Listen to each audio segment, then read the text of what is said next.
साथियों नमस्कार। जैसा कि आप सभी जानते हैं कि आरपीडब्ल्यूडी एक्ट 2016 में ये कहा गया है कि हर विश्वविद्यालय या हर संस्थान में दिव्यांगजनों हेतु एक कल्याण समिति बनाई जाए, जो कल्याण समिति दिव्यांगजनों के लिए काम करे। तो जिस विश्वविद्यालय में हम काम करते हैं, पहले तो आप लोग ये जान लीजिए कि उस विश्वविद्यालय में उस विश्वविद्यालय का नाम नेहरूराम भारती विश्वविद्यालय है, जो ग्रामीण अंचल में है। और यह विश्वविद्यालय ग्रामीण क्षेत्र में बना हुआ है और जिससे दिव्यांगजनों को, महिलाओं को, बच्चियों को अधिक लाभ हो रहा है।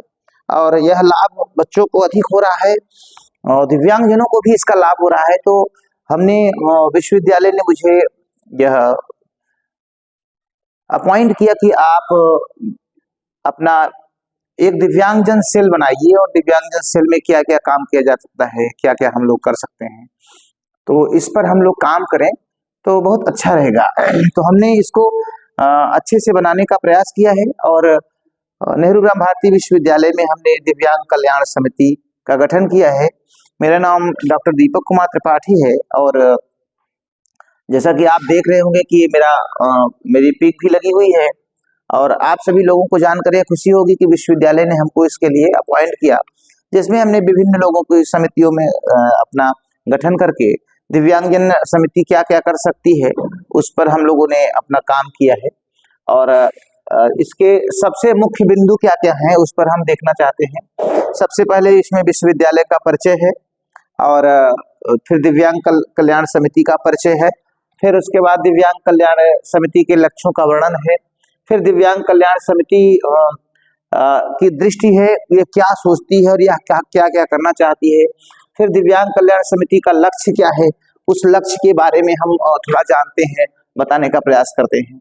दिव्यांग कल्याण समिति का कार्य क्या होगा, यह हर विश्वविद्यालय या समाज में या समाज सेवियों के लिए या हर जगह पर इसकी आवश्यकता है। आरपीडब्ल्यूडी एक्ट के तहत तो जो कानून लागू हुआ है उस कानून को हमको अधिक से अधिक लागू कराना है, उसको अधिक से अधिक हमको उस पर काम करना है। दिव्यांग कल्याण समिति की प्रक्रिया क्या होगी इसके बारे में हम लोग जानते हैं। दिव्यांग कल्याण समिति की कार्रवाई क्या होगी, दिव्यांग कल्याण समिति सफलतापूर्वक कार्य कैसे करेगा, इस पर हम लोग थोड़ा सा ध्यान देंगे। और जैसा कि आप लोग देख रहे हैं कि दिव्यांग कल्याण समिति के अध्यक्ष कौन होंगे, सदस्य कौन होंगे, ये कैसे कार्य करेंगे, इनका कार्य कैसे होगा, इसके बारे में हम नेक्स्ट स्लाइड में हम लोग देखते हैं, जानने का प्रयास करते हैं। तो आइए देखते हैं हम लोग कि यह दिव्यांग कल्याण समिति का जो अगला पड़ाव है, विश्वविद्यालय का सबसे पहले परिचय। नेहरूराम भारती विश्वविद्यालय दशकों से भारत के ग्रामीण विश्वविद्यालय में एक सम्मानित स्थान रखता है। यह विश्वविद्यालय 27 जून 2018 को इसकी स्थापना हुई, 2008 को।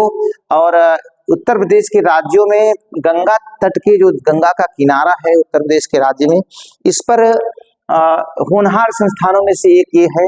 यह मूल रूप से भारत के जो प्रथम प्रधानमंत्री पंडित जवाहरलाल नेहरू जी थे, उन्होंने इसकी स्थापना 26 जुलाई 1962 को प्रयागराज में अपने जिले में फूलपुर निर्वाचन क्षेत्र में दुबावल परिसर, जो प्रयागराज का दुबावल परिसर है, उसमें किया था। यह जमनीपुर एंद्री धाम का परिसर और महर्षि दुर्वासा आश्रम के किनारे गांव में बना हुआ है। इसकी आधारशिला रखी हुई है, जो दुर्वासा इंटर कॉलेज के नाम से जाना जाता है, वहीं पर इसकी आधारशिला है। और इसमें अपने जो विश्वविद्यालय की हकीकत कैसे सामने आई, कैसे इस पर काम हुआ, इसको बीड़ा उठाया पंडित जैन मिश्र जी ने, और जिसके पास शिक्षा के माध्यम से जनता को कैसे कैसे दिया जाए, कैसे कैसे क्या किया जाए। और आज की तारीख में परिसर में जो हमारा परिसर है नेहरूराम भारती विश्वविद्यालय का, वो ग्रामीण क्षेत्र में भी है, शहर में भी है, परंतु ये विश्वविद्यालय ग्रामीण अंचल में बना है, तो ग्रामीण अंचल के बच्चों को अधिक लाभ हो रहा है। यह ऐसा विश्वविद्यालय गंगा तट पर बना हुआ है। शुरू के लिए 1996 में स्थापित किया गया था, जो राजीव गांधी पीजी कॉलेज के नाम से इसको पंडित जैन मिश्र ने स्थापना किया था और इसको स्टार्ट किया था। उसी को आगे चल करके नेहरू ग्राम भारती विश्वविद्यालय का रूप जो पंडित जवाहरलाल नेहरू जी ने इसको रखा था।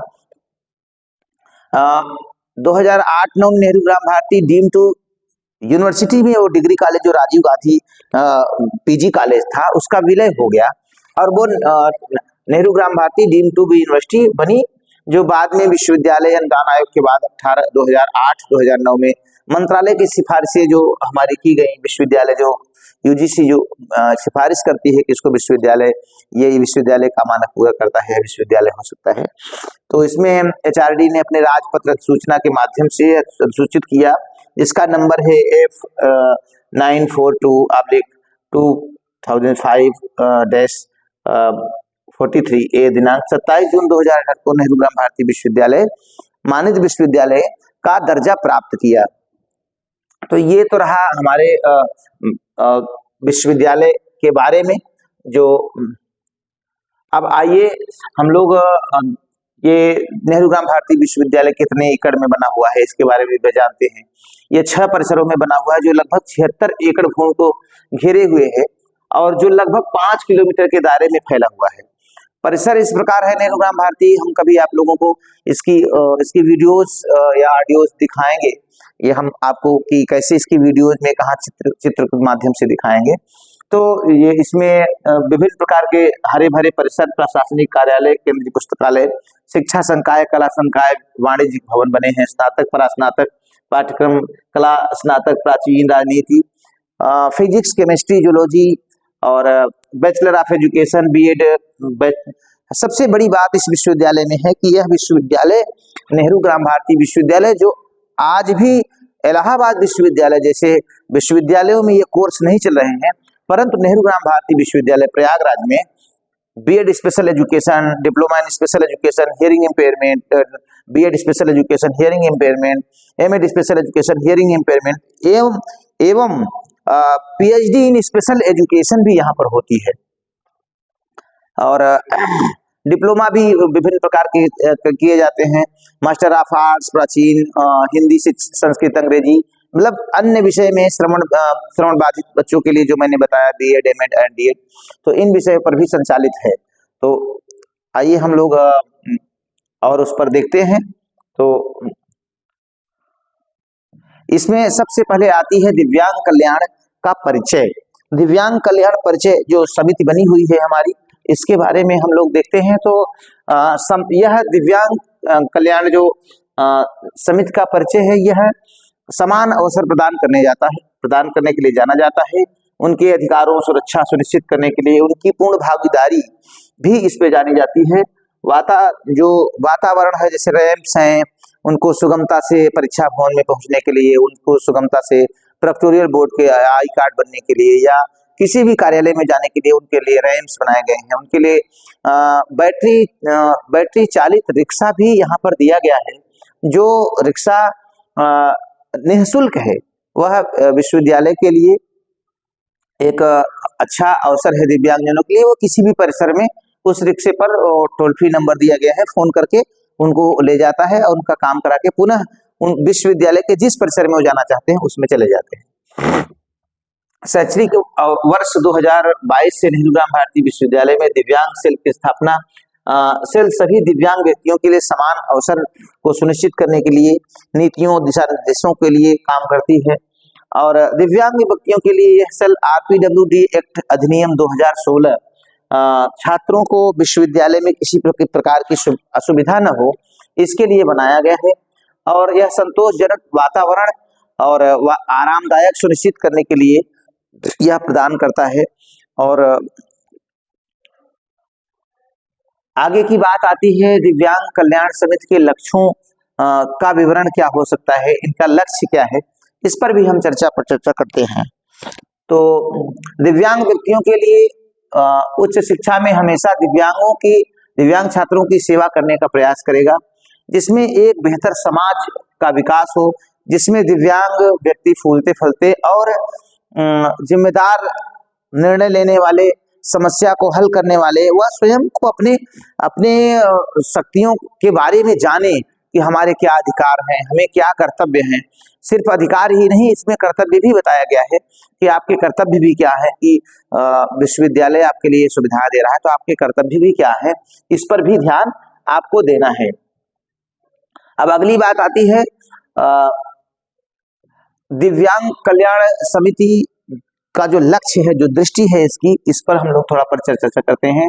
दिव्यांग व्यक्तियों की पूर्ण भागीदारी और हर जगह पहुंच, किसी भी विभाग में उनको असुविधा न हो, और आर्थिक सामाजिक एकीकरण प्रदान करना, ये पहला बिंदु हमारा रहा। दूसरा बिंदु हमारा है दिव्यांग व्यक्तियों की क्षमता को पहचानने और उन्हें समृद्ध करने के लिए उनके जीवन में सहायता देना। उनके जीवन में यदि हम सहायता देते हैं, करते हैं तो अच्छा होगा, बढ़ावा देना। और आईसीटी प्रशिक्षण और रोजगार कौशल के माध्यम से, हमारे यहाँ विश्वविद्यालय में आईसीटी सेल भी है, उसके लिए डॉक्टर विभिन्न प्रकार के जो आईसीटी एक्सपर्ट्स हैं वो लगाए गए हैं। कहीं कहीं बाहर से भी उनके लेक्चर्स भी लगाए जाते हैं। वो आ करके यहाँ पर बच्चों को सिखाते हैं, दिव्यांग बच्चों को सिखाते हैं, और सामान्य बच्चों को भी सिखाते हैं, लेकिन उनके साथ साथ दिव्यांग बच्चों को भी विशेष सुविधा दी गई है। आर्थिक, सामाजिक, राजनीतिक, सांस्कृतिक और नागरिक क्षेत्रों में सभी स्तरों पर समान अवसरों के लिए दिव्यांग व्यक्तियों की वकालत और सशक्तिकरण करना है। वकालत मीन्स दिव्यांगजनों को अगर कोई असुविधा हो रही है तो दिव्यांग जन सेल उसके लिए बात करता है। तो यह रही दिव्यांग जन सेल की बात। संवेदीकरण और जागरूकता के माध्यम से दिव्यांगों को अधिकारों को मुख्य और संस्थागत बनाना, यह दिव्यांगजनों को मुख्य रूप से संस्थागत बनाना, कैसे ये संस्था में जुड़े रहें, संस्था के प्रति इनका लगाव बना रहे। विकास नीतियों और कार्यक्रम में दिव्यांग व्यक्तियों को अधिकारों को शामिल करना और पैरवी करना। जो इनका विकास हो रहा है, जो इनका शैक्षिक विकास है, इनको विभिन्न माध्यमों से इनको आप चाहें तो इस कमेटी के माध्यम से अपनी बात रखवा सकते हैं, कर सकते हैं। दिव्यांग व्यक्तियों के लिए अपनी आवश्यकता को व्यक्त करने और अपनी क्षमता को एक मंच पर, जैसे विभिन्न प्रकार की समस्याएं हैं तो एक जगह उन्होंने अपनी बात बता दिया तो उनकी बात पूरी सुनी जाएगी, क्योंकि दिव्यांग जन सेल उसकी बात रखता है।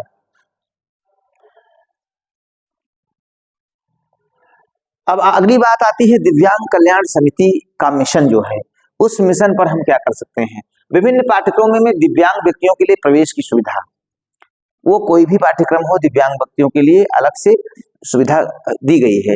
दिव्यांग व्यक्तियों को मार्गदर्शन और परामर्श प्रदान करना, दिव्यांग व्यक्तियों को परामर्श देना, दिव्यांग व्यक्तियों की जरूरतों और सीखने से संबंधित अन्य सामान्य मुद्दों पर जागरूकता पैदा करना तथा सार्वजनिक और निजी क्षेत्र में सफल रोजगार करना।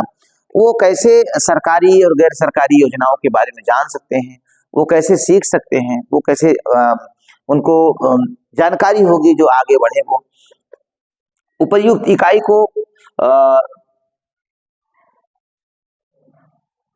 इकाई को संस्थान के प्रमुख नामित एक संकाय सदस्य द्वारा समन्वित किया जा सकता है।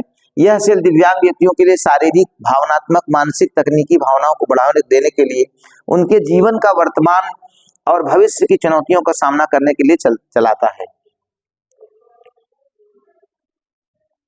अब आती है दिव्यांग कल्याण समिति के कार्य। दिव्यांग व्यक्तियों, छात्रों और कर्मचारियों के लिए सामने आने वाले मुद्दों के समाधान के लिए एक विश्वविद्यालय नीति विकसित करना। विश्वविद्यालय में एक नीति बने, यह विश्वविद्यालय एक नीति बनाई हुई है, उसके तहत बच्चों को जो समस्याएं आती हैं उन मुद्दों को कैसे जल्दी से जल्दी कवर किया जाए, उन मुद्दों को समाप्त किया जाए, उन मुद्दों पर जल्दी पर चर्चा करके किया जाए। दिव्यांग व्यक्तियों और छात्रों, कर्मचारियों के लिए संबंध में नीतियों, कर्मचारियों, परियोजनाओं के निर्माण पर विश्वविद्यालय प्राधिकरण को सलाह देना।